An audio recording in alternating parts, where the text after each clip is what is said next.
Kayo'y mga patay dahil sa inyong mga pagsuway at mga kasalanan. Noon namuhay kayo ayon sa takbo ng mundong ito, ayon sa pinuno ng kapangyarihan ng hangin, ang espiritong kumikilos ngayon sa mga masuwayin. Tayong lahat ay kabilang din sa kanila noon. Namuhay tayo ayon sa ating mga laman at sinusunod ang mga pagnanasa ng laman at ng pag-iisip. Tayo ay likas na karapat-dapat sa poot, gaya ng iba.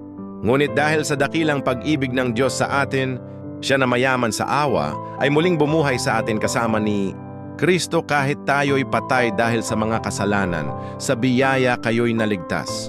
Dahil dito ako si Pablo, na bilanggo ni Kristo Jesus alang-alang sa inyo na mga hentil, kung talagang narinig ninyo ang tungkol sa katiwala ng biyaya ng Diyos na ibinigay sa akin para sa inyo, kung paanong sa pamamagitan ng pahayag ay ipinaalam sa akin ang hiwaga gaya ng isinulat ko sa maikling paraan noon.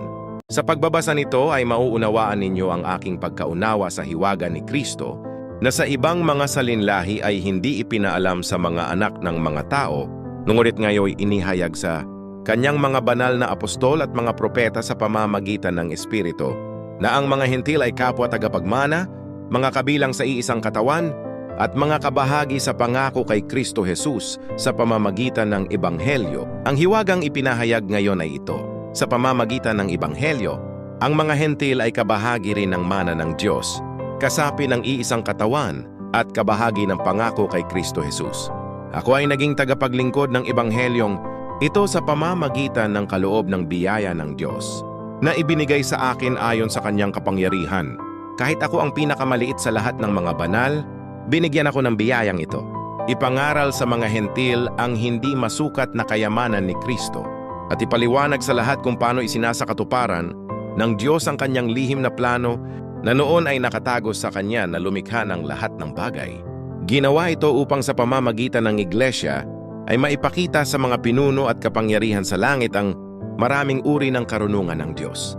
Ito ay ayon sa walang hanggang layunin ng Diyos na isinakatuparan kay Kristo Jesus na ating Panginoon. Dahil kay Kristo, malaya tayong lumalapit sa Diyos nang may tiwala sa pamamagitan ng pananampalataya sa Kanya.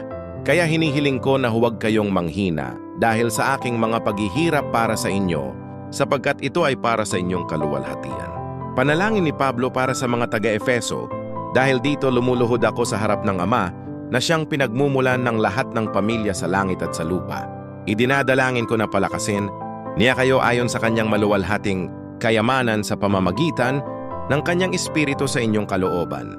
Naway manahan si Kristo sa inyong puso sa pamamagitan ng pananampalataya at maging matatag kayo sa pag-ibig.